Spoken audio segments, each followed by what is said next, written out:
Good morning. Good Hi, morning, Steve. Sarah. Good to see you. Good to see you. Good to see you too. Man, how have you been, sir? I've been good. I've got more sleep this week for listeners and viewers. You know, last week I got a puppy. The puppy has been trained pretty good lately, so I don't look as sleepy this week. Okay.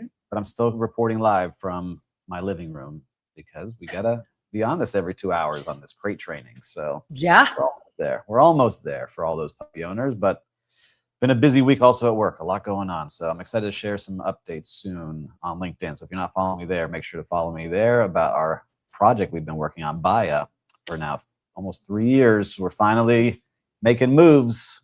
So excited to share all of that. That's exciting. Very cool. Very, very cool. Man, I wish I had more exciting stuff to tell you, but just been bouncing around. You've been all over. And we got Kay saying hello. Good morning, Kay. Always our biggest fan. Good morning. Wait, oh, where's she? Oh, there she is. Oh, there she is. Hi, Kay. Hi, Kay. I'm kidding. She's not here. Yeah.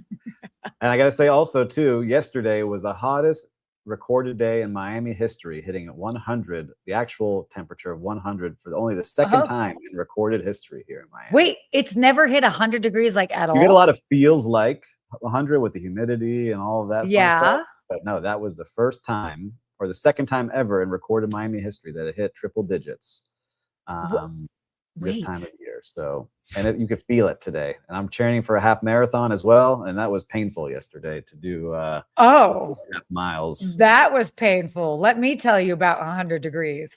Well, it's a different 100 degrees in the deserts. It's dry heat. You don't feel it. Lies. Oh my gosh. Well, I mean, Los Angeles hits 100, not often, but it definitely can hit 100 here and there. And then Las Vegas was like 110 for like 6 weeks straight.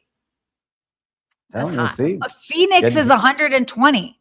I don't know how people are handling that. How do you handle 120 degrees?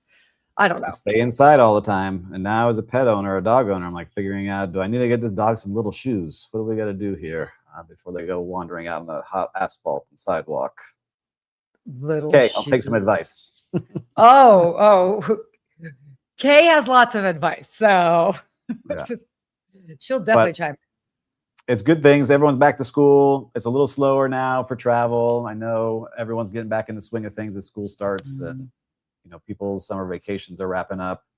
But, there's still a lot going on in the world of hospitality. There is. There's always stuff going on in the world of hospitality. But Sarah, this episode wouldn't happen, but it's brought to you by StayFi. Okay, StayFi helps short-term rental operators build direct guest relationships through branded Wi-Fi portals, email marketing, and guest data tools that turn one-time bookers into repeat guests. So start growing your direct booking revenue today at stayfi.com/goodmorninghospitality. And that's stayfi.com/goodmorninghospitality. And we've got Lou. Lou always giving us the weather in Charleston, South Carolina, one of my favorite cities I need to get back to. 117 is the feels like today. Yeah, that's what it says. It's about to hit here in Miami too. So I can feel it. I feel it here coming through the windows. And you're right, Lou. I am the ad king. If you need an ad read, you're right. I am the ad king. You let us know if you need an ad read here. Oh my goodness. That is just crazy. We've got a lot happening in the world of hotels. You want to kick it off for us? Yeah, I'm so excited to do that. Why don't we go here with our first topic? How net unit growth ate the hotel industry. So this is a really interesting piece. Also great graphic there, by the way. And yeah, I mean, it's pretty interesting basically how net unit growth became the dominant metric for evaluating basically hotel brand health over the past decade. So that's like, it was interesting because like the whole thing is like travelers didn't wake up and say, hey, I want to have 28 like Hilton brands or, 32 Marriott brands, well, however many brands there are. Please don't quote me on those numbers. But it's Wall Street, it's investors, So this is it's interesting how, and I've talked about this actually with a lot of people, how you've got these bigger brands and they've got so many different sub brands in their portfolio. And what this is a whole article as far as why it came to be. Yeah, I mean, look, this is why we have my favorite segment of whose brand is it anyway at the end of the show. So make sure to stick around for that part at the end. But it really came from this. I'm sure you all have seen hotels out there where you see, a Fairfield and an Element together, or, two hotel brands within a hotel. And the reason they do this is because when you say, you know what, I really want to have a Residence Inn and I want to be the owner of that and I want to franchise that. In the agreement, they say you can't have a Residence Inn in this many mile radius and you won't have that, property competing with you. But Marriott still needs to show growth, and they need that net unit growth is how many rooms they're adding every single year. And if you can't add a Residence Inn within a certain mile radius, what can we add? Yeah. But we could add a Moxie. We'll put it right across the street. And then the owner that goes to complain that, hey, you just put a new Marriott hotel, a Moxie, across the street from my Residence Inn. Marriott says, well, that doesn't compete directly with you. It's a different customer segment than what yours has. But as an owner, you're like, well, you just added more supply to the area that I'm renting rooms in. And so that's where the owners start getting upset. And we talked about this a couple of shows ago. Yeah. Marriott and Hilton, and I think Hyatt now too are giving, money back and points back if they're good with customer service scores and all these. It's a way to kind of give back, but it really makes it interesting. It's really that workaround, and it's a fine line that I see the brands are doing, where every CEO says, no, this is what the guests want.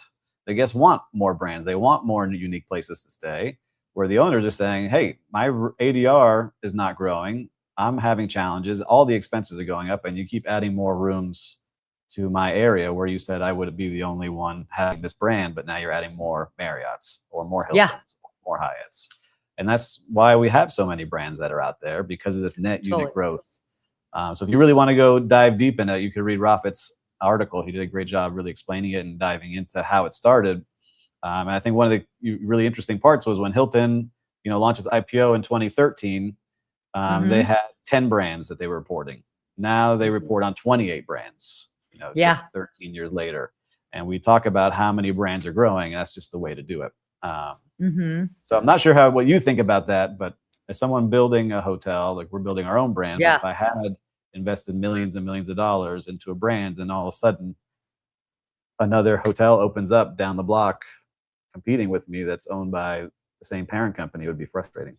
It would be very frustrating. I mean, I think the big takeaway with this is that, and again, this ties into the article. I think Sarah Kuppet wrote it. And we talked about before, we even had her on. She's been on other shows talking about it. But it's, again, this notion of this net unit growth. Yeah, it seems useful. It's one metric in which to show sort of growth. But what it doesn't reflect, and we were just talking about that, is whether hotel owners are actually making money. So it's this almost, it gives this like false sense of, well, maybe not false, that might be strong, but like it gives a sense of like, oh, the company's booming and growing, but it's really only growing in one way. And it's not reflecting, okay, how are the owners doing? Are they making more money? Are they, and it's, it is an interesting.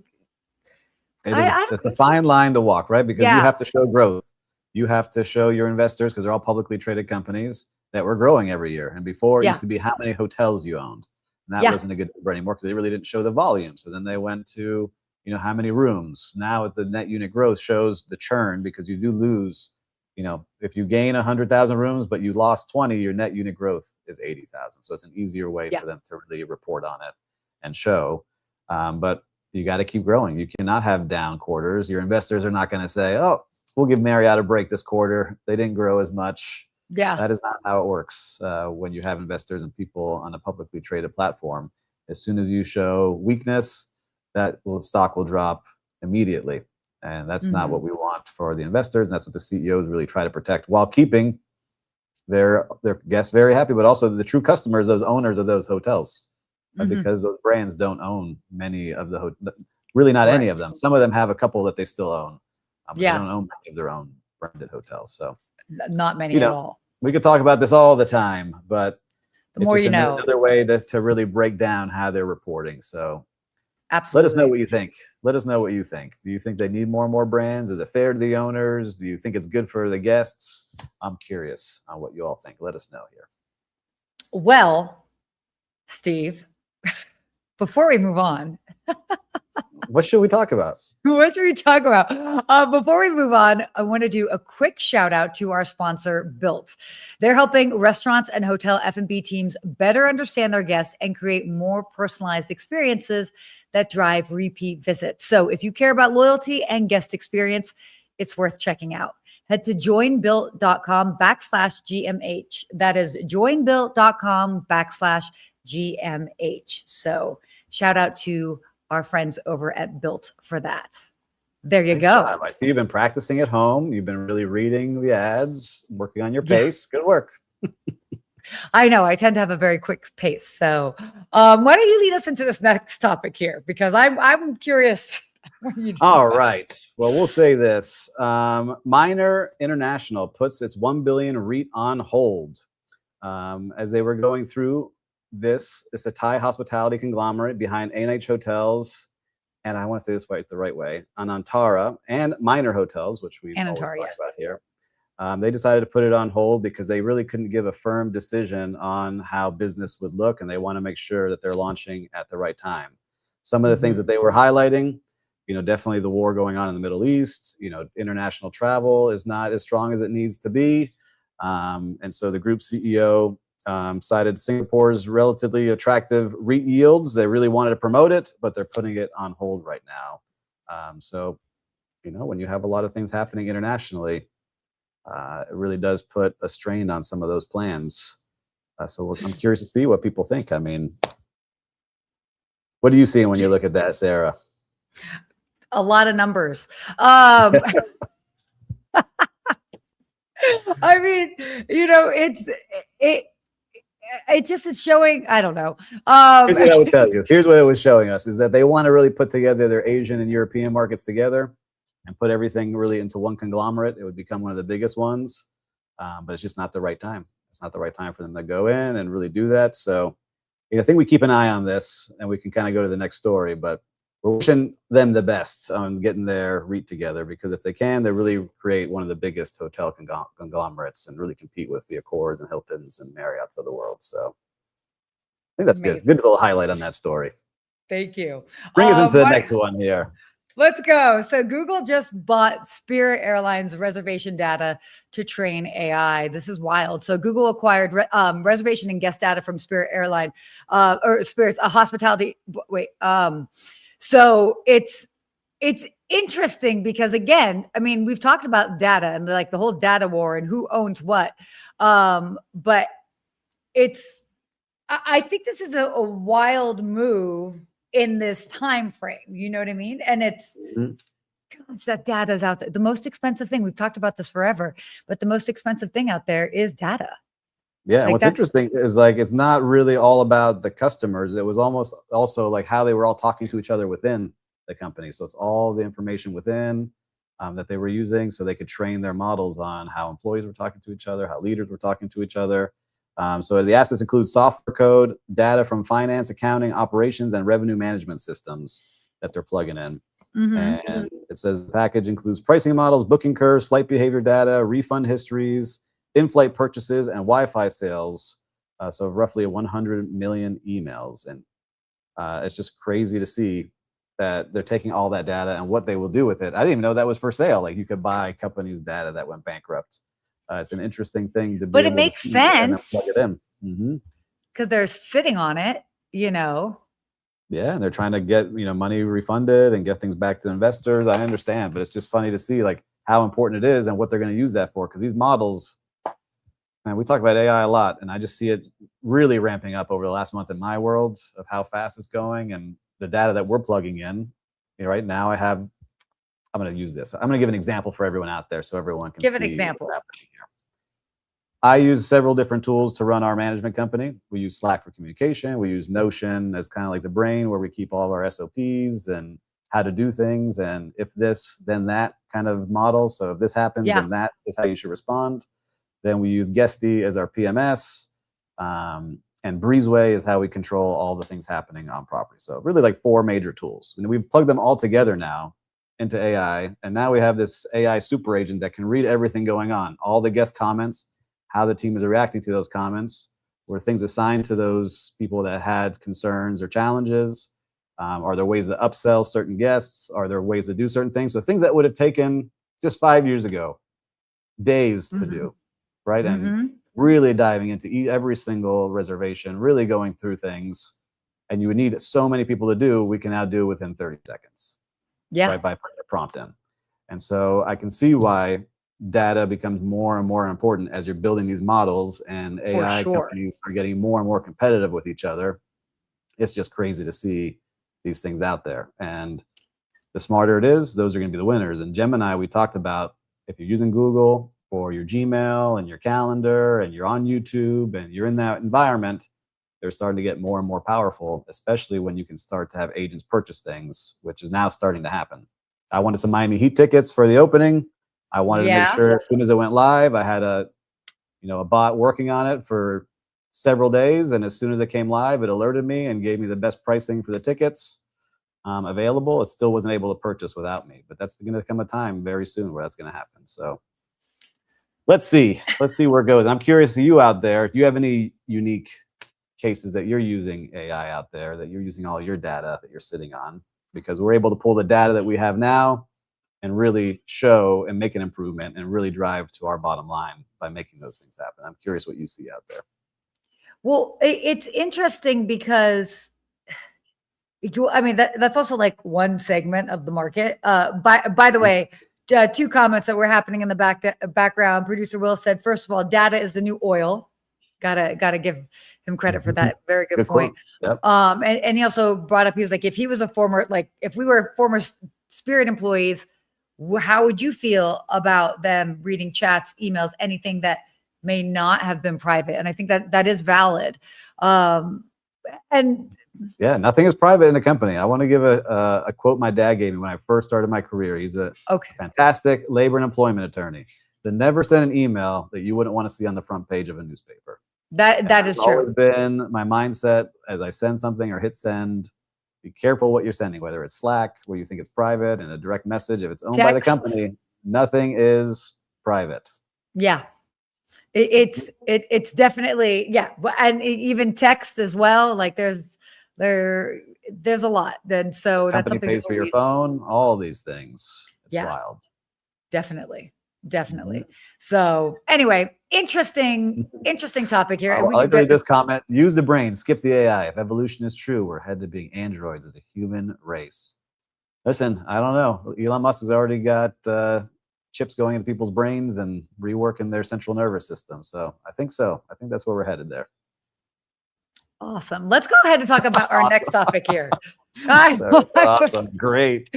Awesome. I mean, that's a deep dive topic. I am just going to keep us moving because otherwise, this is the most interesting topic to me.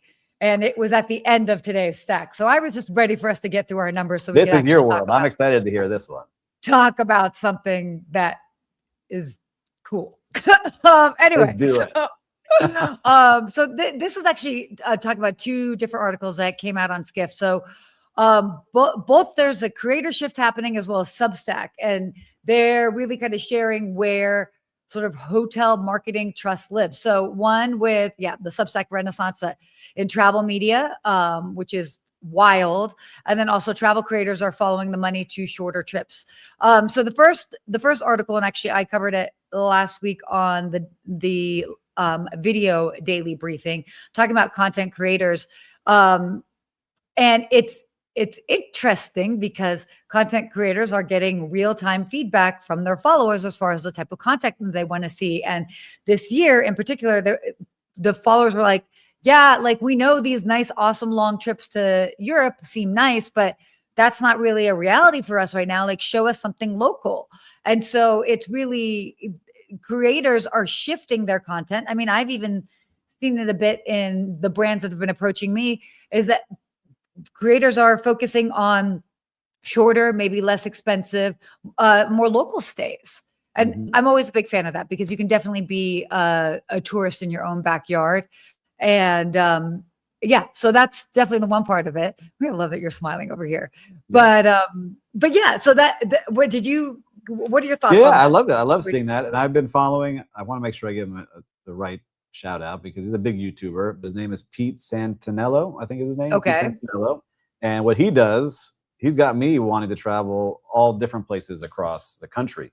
And he goes into like these really unique places around the US. And he's starting around the globe first, and just finds places that no one ever goes to and really wants to highlight the people that live there and show like how there are good people all over the country. But he started by going like to the most dangerous places in the world and showing like there's still good people in these places no matter where you go. But he influenced me to go check out a place in Florida I'd never been to. I'd never been to Chocoloskee, Florida, an Everglades city out in the middle of the Everglades in the middle of nowhere, and drove on down there to go check it out. And now he went to another place. I'm like, man, I want to go check out the springs that are in Florida. I've really only been to one when I was in college. I don't know that whole area. And so I think if you follow the right, I hate saying the word influencer because they're influencing, but gotta be a better word. Yeah. I really feel like they're, people building communities of travel communities and saying, hey, check out these places. They're really cool and unique. And if you find the right people, I think it's good. Not like the person we were talking about last week, who I won't mention his name again, that likes to tear places down sometimes. It's really people highlighting, hey, check out this local cafe, check out this cool boutique hotel, and see these things. So I find myself in that place because it is hard to travel internationally now with so many things going on. And price of flights right now is crazy. So there's so many places in our country, in the US, if you're from here, that are amazing that I haven't seen. So I want to go knock some more of those off. And if you're watching from Europe, I know we have a lot of people in Europe and in Asia. I'm sure you have some cool places that people just don't know about that you love traveling. So I really like seeing this, especially people that really help their local community and get people into stores and restaurants and shops that maybe we never would have gone to in the first place. Yeah. I totally agree. Always been a big fan of that. The second article that was kind of tied into that was actually talking about Substack, and Colin Nagy, by the way, wrote this. By the way, big fan of his work. I've been following his work for a long time, since because he's written for a lot of different outlets. So he was talking about Substack. So are you on Substack, by the way? I am, but what's funny is I'm subscribing to so many different things. I started signing up for Substacks, and I was getting like flooded with emails. Yeah, it's a lot. Substack, so totally. Well, so what's been interesting, I think, in there's been like a 40% subscriber growth, which has been interesting. And so there's a couple arguments that he's kind of making. On one hand, you've got these independent writers that have these very engaged audiences.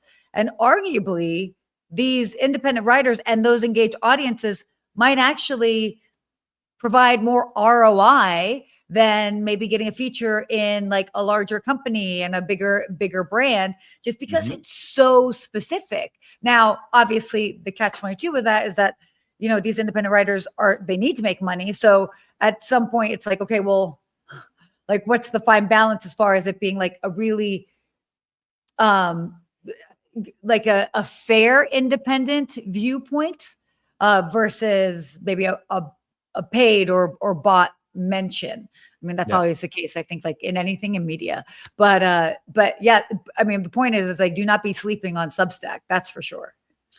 I know. I need to spend more time on Substack. I got very into it, and I was like, I don't know. Everyone's just writing with AI here. I got to find the right people. And I was getting flooded with so many things. But I agree with you. And for those writers out there, all you need, like I said, there's an article way back that got shared with me. You need 100 true fans. So you can have 100 true fans that pay and subscribe to you. You can really build a great community. And so I think that's what you're seeing with a lot of these writers is they can get people to subscribe and pay them a certain amount every month and follow them. I think it's great for them. And again, if you're highlighting your community and really doing it well, I think people will follow and trust you. I see so many people with restaurants and, food bloggers and food writers.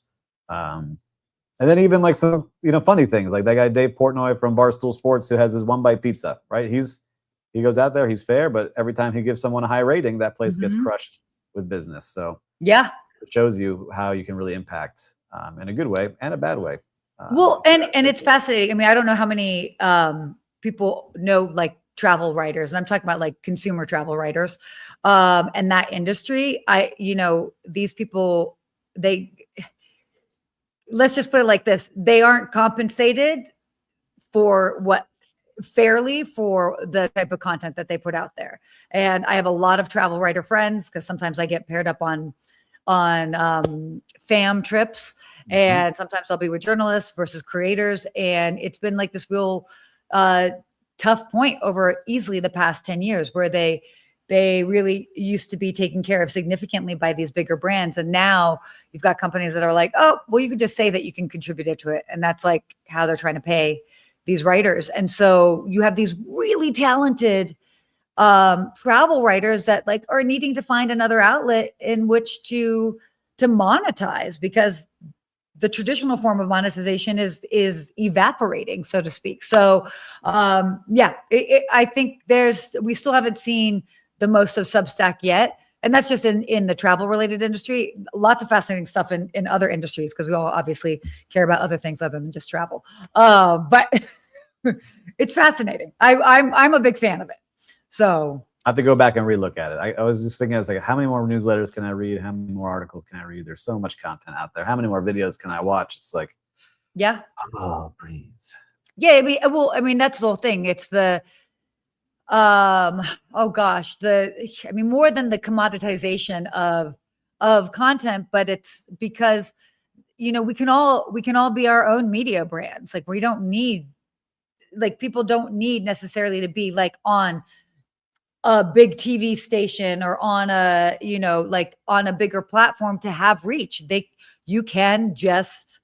the great equalizer. Social media has become the great equalizer. Like you can put out something and it can reach a lot of people. Now the trick is to make sure that that's accurate, obviously. Yeah, and good. Exactly. And that is good. And it's not just AI slop. Now I feel like everything almost is, but I miss having a magazine and holding a magazine every once in a while. Oh my gosh, I used to love, like, I would go to the airport and like buy 2 or 3 magazines. I had like so many subscriptions. And I do miss it a little bit now. I think it's going to make a comeback. All these things that we had back in the 90s are going to start coming back.